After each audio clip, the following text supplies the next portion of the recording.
आवरण करें रिमोट का बटन दबाकर।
बहुत बहुत धन्यवाद माननीय आपका।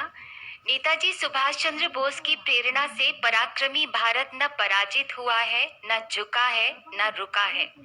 माननीय प्रधानमंत्री जी कहते हैं कि हमें बलिदानियों, स्वतंत्रता सेनानियों की तरह देश के लिए मरने का अवसर चाहे न मिला हो, लेकिन हम देश के लिए जीकर तो दिखा सकते हैं। आज उन व्यक्तियों या संगठनों को पुरस्कृत किया जाएगा जो आपदाओं के कारण मानव पीड़ा को कम करने के लिए निस्वार्थ भाव से परिश्रम पूर्वक काम कर रहे हैं। हम माननीय प्रधानमंत्री जी से विनम्र अनुनय करते हैं कि कृपया सुभाष चंद्र बोस आपदा प्रबंधन पुरस्कार अपने कर कमलों द्वारा प्रदान करें। 2019 के लिए ये पुरस्कार दिया जा रहा है 8वीं बटालियन एनडीआरएफ। पुरस्कार ग्रहण कर रहे हैं श्री पीके तिवारी। 8वीं बटालियन एनडीआरएफ ने 2009 से 2018 तक 310 से ज्यादा आपदा बचाव अभियान के जरिए 14,465 मानव जीवन की रक्षा की। 10 लाख लोगों को कैपेसिटी बिल्डिंग, अवेयरनेस तथा ट्रेनिंग प्रोग्राम से जोड़ा।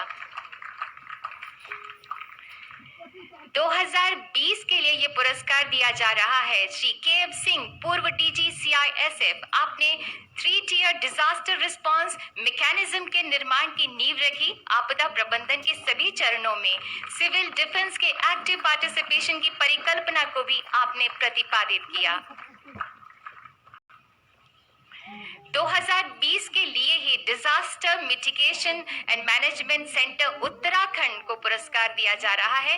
पुरस्कार ग्रहण कर रहे हैं श्री एस.ए. मुरुगेसन आईएएस। डीएमएमसी का कार्य आपदा पूर्व तैयारी, कैपेसिटी बिल्डिंग, आपदा के बाद की प्रतिक्रिया तथा रिहैबिलिटेशन पर केंद्रित है। वैज्ञानिक तथा शैक्षिक संस्थाओं और राज्यों के विभागों के बीच संवाद स्थापित किया जाता है। 2021 के लिए पुरस्कार दिया जा रहा है श्री राजेंद्र कुमार भंडारी को। आप डिजास्टर मिटिगेशन पर Indian national academy of engineering forum के अध्यक्ष हैं। आपने भारत में जियो हैजार्ड्स और भूस्खलन पर वैज्ञानिक अध्ययन की नींव रखी। भूस्खलन अध्ययन की पहली प्रयोगशाला भी स्थापित की। 2021 के लिए पुरस्कार दिया जा रहा है sustainable environment and ecological development society seeds को। पुरस्कार ग्रहण कर रहे हैं डॉक्टर अंशु शर्मा। सीड्स पिछले 28 सालों से आपदाओं और जलवायु परिवर्तन के प्रभावों से प्रभावित हो सकने वाले लोगों को रेजिलियंस निर्माण की दिशा में काम कर रही है। 2022 के लिए प्रोफेसर विनोद कुमार शर्मा को ये पुरस्कार दिया जा रहा है। भारत में डीआरआर में आपके अग्रणी कार्य ने आपको अंतर्राष्ट्रीय पहचान दिलाई। सिक्किम राज्य आपदा प्रबंधन के उपाध्यक्ष के रूप में आपने सिक्किम को डीआरआर लागू करने में एक आदर्श राज्य बनाया है।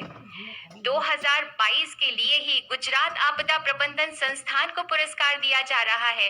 पुरस्कार ग्रहण कर रहे हैं श्री पीके तनेजा डीजी। GIDM ने पेंडेमिक के दौरान मल्टी हैजार्ड रिस्क मैनेजमेंट तथा रिडक्शन के लिए 12,000 से ज्यादा प्रोफेशनल्स को ट्रेन किया। फायर से संबंधित पोर्टल, कोविड से संबंधित मोबाइल ऐप भी विकसित किया। बहुत बहुत धन्यवाद माननीय आपका और सभी पुरस्कार विजेताओं को हार्दिक बधाई। भारतवासियों, माँ भारती आज गर्वित है कि उसके वीर पुत्र नेताजी सुभाष चंद्र बोस के अनन्य अनुगामी माननीय प्रधानमंत्री श्री नरेंद्र मोदी जी माँ भारती की सुरक्षा, समृद्धि तथा जनता की सेवा के लिए सदैव बेचैन रहते हैं, जो स्वयं से आगे स्वदेश रखते हैं, स्वमेव से आगे ध्येय रखते हैं, जो देश हित में कड़ी से कड़ी चुनौती से डटकर जूझ जाते हैं। माननीय प्रधानमंत्री जी के नेतृत्व में आजाद हिंद फौज का वो तराना आज शब्दशः चरितार्थ हो रहा है।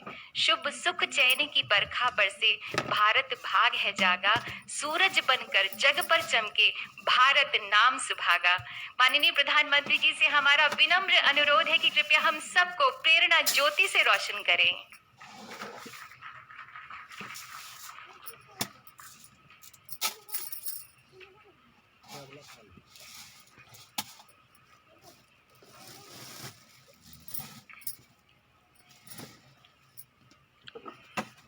इस ऐतिहासिक कार्यक्रम में उपस्थित मंत्री परिषद के मेरे साथी श्री अमित शाह, श्री हरदीप पुरी जी, मंत्रिमंडल के अन्य सदस्य, आईएन के सभी ट्रस्टी, एनडीएमए के सभी सदस्यगण, jury members, NDRF, coast guards और आईएमडी के डायरेक्टर जनरल, आपदा प्रबंधन पुरस्कारों के सभी विजेता साथी, अन्य सभी महानुभाव, भाई और बहनों, भारत मां के वीर सपूत नेताजी सुभाष चंद्र बोस की 125वीं जन्म जयंती पर पूरे देश की तरफ से मैं आज कोटि कोटि नमन करता हूं। ये दिन ऐतिहासिक है, ये कालखंड भी ऐतिहासिक है और ये स्थान जहां हम सभी एकत्रित हैं वो भी ऐतिहासिक है। भारत के लोकतंत्र की प्रतीक हमारी संसद पास में है, हमारी क्रियाशीलता और लोकनिष्ठा के प्रतीक अनेक भवन भी हमारे साथ पास में नजर आ रहे हैं, हमारे वीर शहीदों को समर्पित नेशनल वॉर मेमोरियल भी पास है। इन सब के आलोक में आज हम इंडिया गेट पर अमृत महोत्सव मना रहे हैं और नेताजी सुभाष चंद्र बोस को आदर पूर्वक श्रद्धांजलि दे रहे हैं। नेताजी सुभाष जिन्होंने हमें स्वाधीन और संप्रभु भारत का विश्वास दिलाया था, जिन्होंने बड़े गर्व के साथ, बड़े आत्मविश्वास के साथ, बड़े साहस के साथ अंग्रेजी सत्ता के सामने कहा था, मैं स्वतंत्रता की भीख नहीं लूंगा, मैं स्वतंत्रता की भीख नहीं लूंगा, मैं इसे हासिल करूंगा।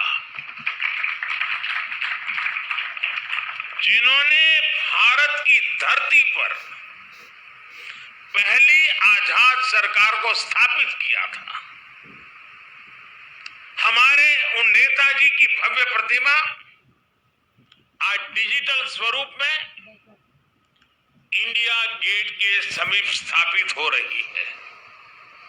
जल्द ही इस होलोग्राम प्रतिमा के स्थान पर ग्रेनाइट की विशाल प्रतिमा भी लगेगी। ये प्रतिमा आजादी के महानायक को कृतज्ञ राष्ट्र की श्रद्धांजलि है। नेताजी सुभाष की ये प्रतिमा हमारी लोकतांत्रिक संस्थाओं को, हमारे पीढ़ियों को राष्ट्रीय कर्तव्य का बोध कराएगी,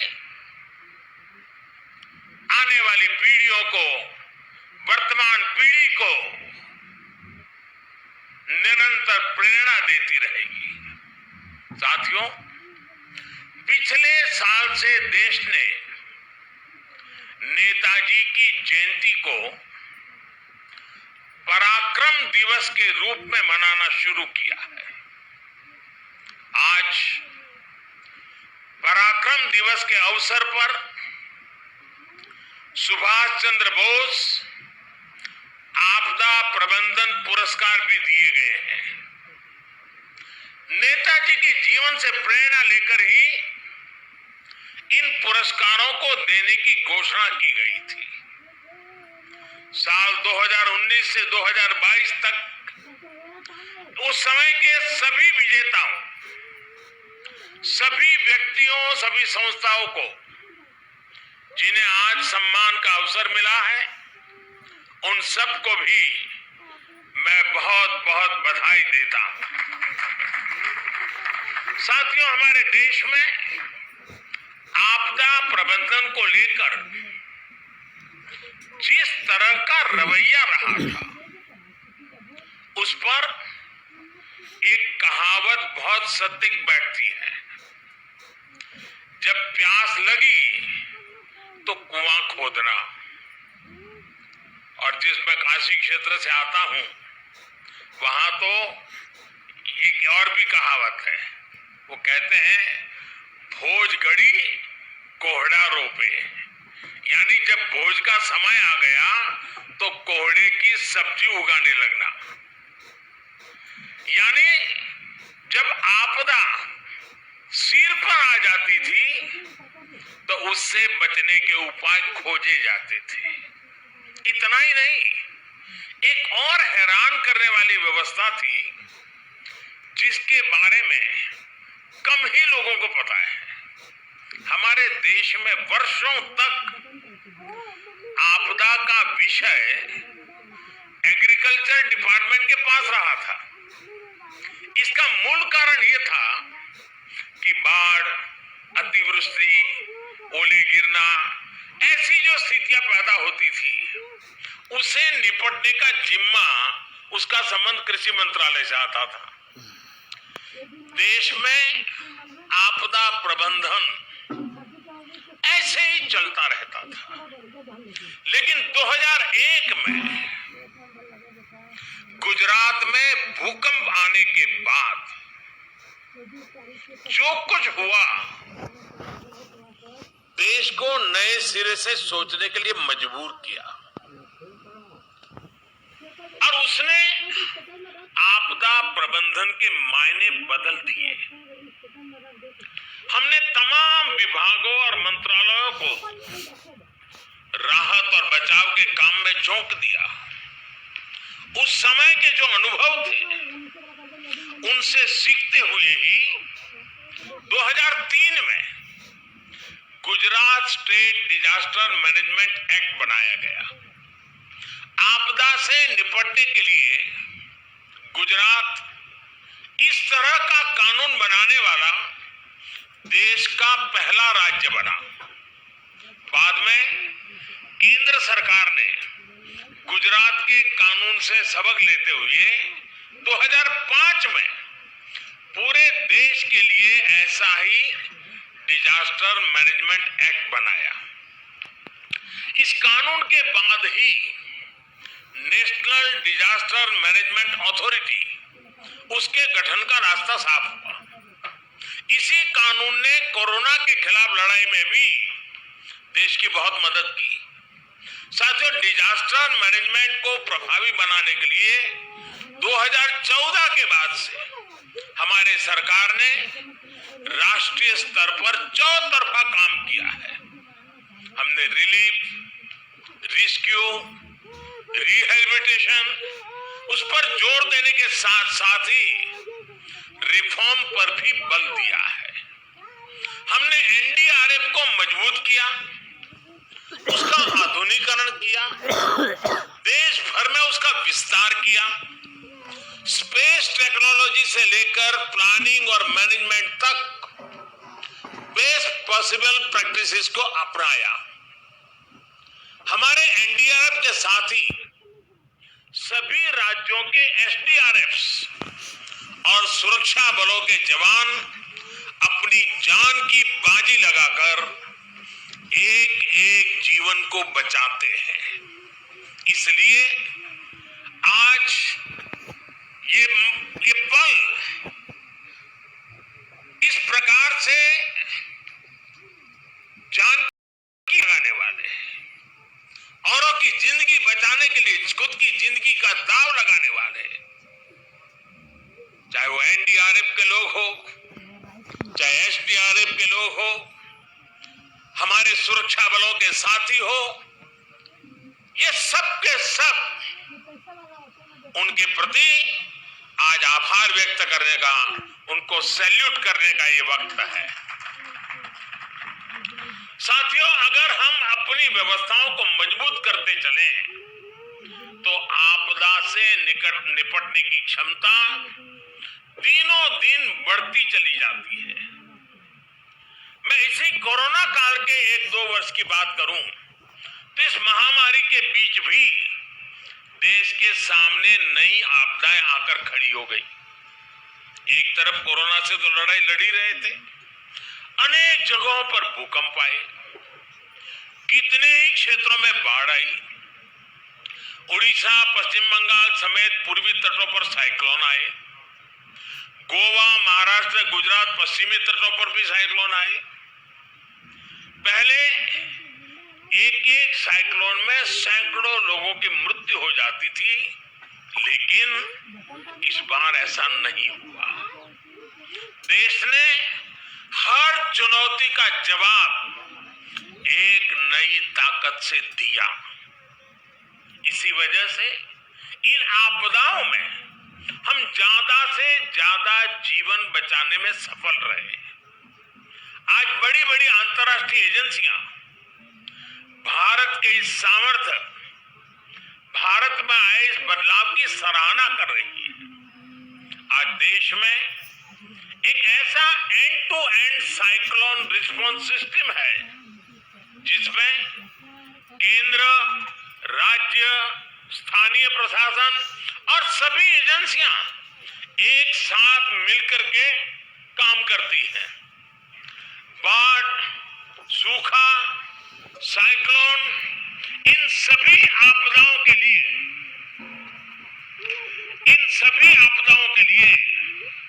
वार्निंग सिस्टम में सुधार किया गया है। डिजास्टर रिस्क एनालिसिस के लिए एडवांस टूल्स बनाए गए हैं। राज्यों की मदद से अलग अलग क्षेत्रों के लिए डिजास्टर रिस्क मैप बनाए गए हैं। इसका लाभ सभी राज्यों को, सभी स्टेक होल्डर्स को मिल रहा है। और सबसे महत्वपूर्ण, डिजास्टर मैनेजमेंट, आपदा प्रबंधन आज देश में जन भागीदारी और जन विश्वास का विषय बन गया है। मुझे बताया गया है कि एनडीएमए की आपदा मित्र जैसी स्कीम से युवा आगे आ रहे हैं, आपदा मित्र के रूप में जिम्मेवारियां उठा रहे हैं, यानी जन भागीदारी बढ़ रही है। कहीं कोई आपदा आती है तो लोग विक्टिम नहीं रहते, वो वॉलेंटियर्स बनकर आपदा का मुकाबला करते हैं। यानी आपदा प्रबंधन अब एक सरकारी काम भर नहीं है, बल्कि ये सबका प्रयास का एक मॉडल बन गया है। और साथियों, जब मैं सबका प्रयास की बात करता हूं तो इसमें हर क्षेत्र में हो रहा है प्रयास, एक होलिस्टिक अप्रोच भी शामिल है। आपदा प्रबंधन को प्राथमिकता देते हुए हमने अपने एजुकेशन सिस्टम में भी कई सारे बदलाव किए हैं। जो सिविल इंजीनियरिंग के कोर्सेज होते हैं, आर्किटेक्चर से जुड़े कोर्सेज होते हैं, उसके पाठ्यक्रम में डिजास्टर मैनेजमेंट से जुड़ा इंफ्रास्ट्रक्चर की रचना कैसी हो, उस विषयों को जोड़ना, ये सारे काम प्रयासरत हैं। सरकार ने डैम फेलियर की स्थिति से निपटने के लिए डैम सेफ्टी कानून भी बनाया है। साथियों, दुनिया में जब भी कोई आपदा आती है तो इसमें लोगों की दुखद मृत्यु की चर्चा होती है कि इतने लोग मृत्यु हो गई, इतना ये हो गया, इतने लोगों को हटाया गया।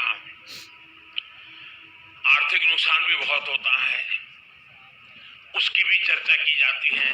लेकिन आपदा में जो इंफ्रास्ट्रक्चर का नुकसान होता है वो कल्पना से परे होता है। इसलिए ये बहुत आवश्यक है कि आज के समय में इंफ्रास्ट्रक्चर का निर्माण ऐसा हो जो आपदा में भी टिक सके, उसका सामना कर सके।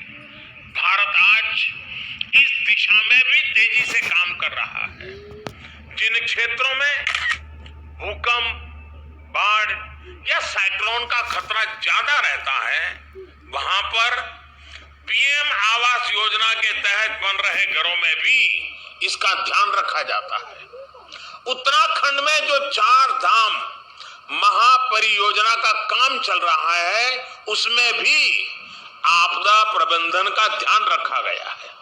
उत्तर प्रदेश में जो नए एक्सप्रेसवे बन रहे हैं, उनमें भी आपदा प्रबंधन से जुड़ी बारीकियों को प्राथमिकता दी गई है।